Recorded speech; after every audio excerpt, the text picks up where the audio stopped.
सर्वेषां कृते नमस्कारः।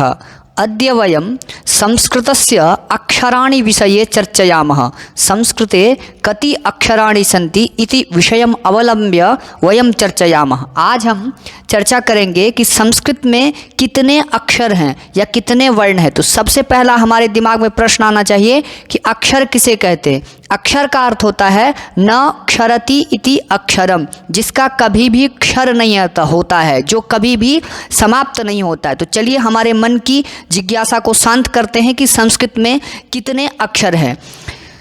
संस्कृतस्य अक्षरम, how many letters are there in Sanskrit, यानी संस्कृत में कितने अक्षर हैं। तो संस्कृत में 63 अथवा 64 अक्षर है, यानी संस्कृत में कितने अक्षर है वो यहाँ पर निर्दिष्ट है।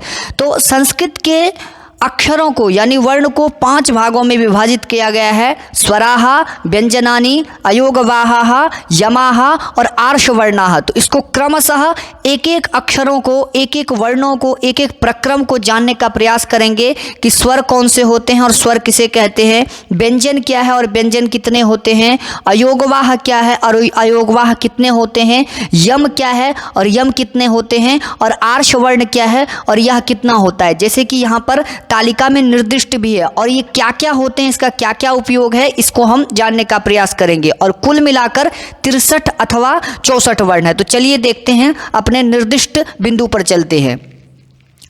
संस्कृत में स्वर की संख्या 22 है। स्वराणाम परिभाषा का अस्ति, यानी यदि संस्कृत में स्वर की संख्या 22 है यानी 22 है, तो संस्कृत में स्वर की परिभाषा क्या है। स्वराणाम परिभाषा का अस्ति स्वयं रवते इति स्वरः, जो स्वयं रवन करता है, यो जो यानी संस्कृत में उच्चरित होता है उसे हम स्वर कहते हैं। और इसकी संख्या कितनी है, 22 है। स्वयं रवते इति स्वरः, यानी स्वयं उच्चरते इति स्वरः। देखिए इन स्वरों को हम 3 भागों में बांटते हैं, ह्रस्व स्वर, दीर्घ स्वर और प्लुत स्वर। तो ये जो अ, ई, उ, री और री है, ये क्या है, मूल स्वर है और इसी को ही ह्रस्व, दीर्घ और प्लुत में बांटते हैं। जैसे अ, आ और आ, यानी जब किसी को दूर से अपनी ओर अभिमुख करना हो यानी अपनी ओर दिखाना हो तो हम प्लुत का प्रयोग करते हैं। तो इसकी संख्या गिन लेते हैं। अ, आ यानी 1 2 3 4 5 6 7 8 9 10 11 12 और यहाँ पर अंतिम में मूल स्वर री है और इसका दीर्घ नहीं होता है, केवल ह्रस्व और प्लुत होता है। इसी तरह ए ऐ ओ औ औ, ये इसको संयुक्त स्वर बोलते हैं क्योंकि अ और ई मिलके ए बनता है और अ और उ मिलके ओ बनता है, तो इसका ह्रस्व नहीं होता है। इस तरह से संस्कृत में स्वरों की संख्या 22 है। अगर आप यहाँ पर देखेंगे, फिर से गणना करेंगे, 1 2 3 4 5 6 7 8 9 10 11 12 13 14 15 16 17 18 19 20 21 और 22। इस तरह से स्वर की संख्या कितनी है, 22 है। और आपको हमेशा स्वर की परिभाषा भी याद रखना, यानी स्वयं रवते इति स्वराः, यानी जो बिना किसी अन्य वर्ण की सहायता से उच्चारण होता हो उसे हम स्वर कहते हैं। तो चलिए देखते हैं अगला व्यंजन की ओर। व्यंजन क्या है, व्यंजनम किम अस्ति, मिश्रितम नाम व्यंजनम, यानी जो मिश्रित होकर के उच्चारण होता है। और मिश्रित किसके साथ होता है, स्वर के साथ होता है और इसी को हम व्यंजन कहते हैं। इसीलिए मिश्रित दो वर्ण से मिलकर के एक व्यंजन बनता है।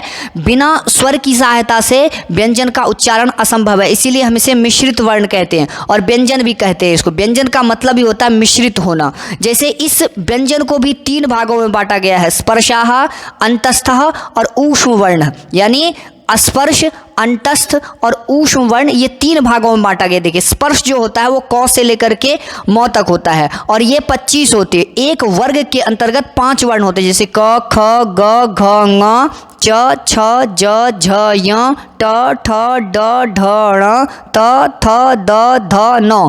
इस तरह से एक वर्ग में 5 होते हैं और ये 5 वर्ग होते हैं, यानी कवर्ग, चवर्ग, टवर्ग, तवर्ग और पवर्ग। इन पांचों को जब संयुक्त रूप से मिलाते हैं तो इनकी संख्या 25 हो जाती है। और अंतस्थ 4 होते हैं, य, र, ल, व। और ऊष्म वर्ण ये भी 4 होते हैं, तालव्य श, मूर्धन्य स, दंत स और ह। इन सभी को जब मिलाते हैं तो ये 33 हो जाते हैं। 25, 4, 29, 4, 33। इस तरह से हम कह सकते हैं कि व्यंजन जो है वो 33 है। तो चलिए देखते हैं अगला अयोगवाह की तरफ।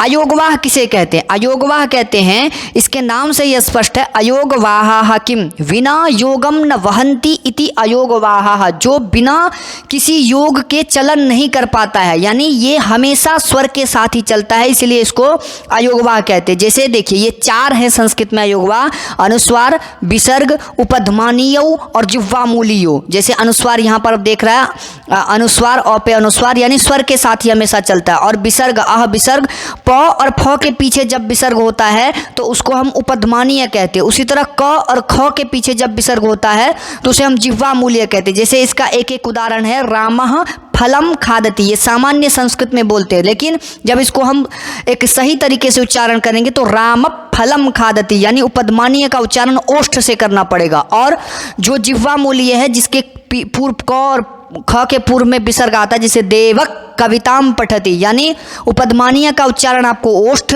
दोनों ओष्ठों को समीपत्व करके उच्चारण करना पड़ेगा और जिह्वामूलीय को कंठ के मूल भाग से उच्चारण करना पड़ेगा। तो ये क्या है?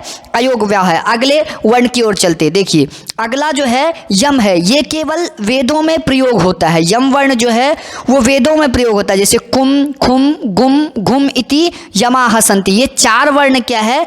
यम है। यमाह किम वेदे विशेषः उच्चारणम यमाह, यानी वेद में जिसका विशेष उच्चारण होता है उसे यम कहते हैं। देखिए, जब किसी प्रथम वर्ण यानी वर्ग के जो प्रथम वर्ण या कोई भी अन्य वर्ण अंतिम वर्ण के साथ संयुक्त होता है तो ये यम ध्वनि उत्पन्न होती है। जैसे एक उदाहरण आपके समक्ष है जो समाज में भी प्रयुक्त है, जैसे ज्यों बोलते हैं, जबकि ज्यों इसका उच्चारण किस तरह से होगा? क्योंकि ये ज्यों और यों से ज्यों होना चाहिए, लेकिन इसका उच्चारण इसलिए ज्यों होता है क्योंकि च, छ, ज यह तीसरा वर्ण है। उसी तरह क, कुम, खुम, गुम, ये इस ज के स्थान पे गुम आएगा। और ये यों क्या है? च, छ, ज, झ, ये अंतिम वर्ण है। दोनों का संयुक्त होने के कारण इस ज का उच्चारण ज और यों के बीच में गुम आ गया, यानी इसलिए ज्यों बोलते हैं। इसको उच्चारण इसका ज्यों होता है, लेकिन इसको ज और यों से, कई लोग इसको ज्यों भी बोलते हैं, लेकिन इसका विशुद्ध वैदिक उच्चारण ज्यों है क्योंकि यम वर्ण के कारण। तो चलिए देखते हैं अगला वर्ण। अगला वर्ण है कि जो अन्य वर्ण है या आर्ष वर्ण है, तो आर्ष वर्ण किमस्ति ळ, जो सामान्य भाषा में ल होता है। आज भी भारतीय कई भाषाओं में इसका प्रचलन सामान्य रूप से देखा जाता है, जैसे तमिल है, मराठी है, हरियाणी है। इसका प्रयोग केवल वेदों में मिलता है, लेकिन अभी भी कुछ भारतीय भाषाओं में इसके प्रयोग विद्यमान है। जैसे तमिल में देखें तो यालिनी को यालिनी बोलते हैं, मराठी में देखें तिलक को तिलक बोलते हैं, हरियाणी में देखें काला को काला बोलते हैं। तो इस तरह से इसका प्रयोग भी सामान्य है। तो चलिए देखते हैं कुल वर्ण कितने। इस तरह से ये सभी कुल वर्ण हैं, यानी स्वराः विंशति द्वाविंशति सन्ति, यानी स्वर क्या है?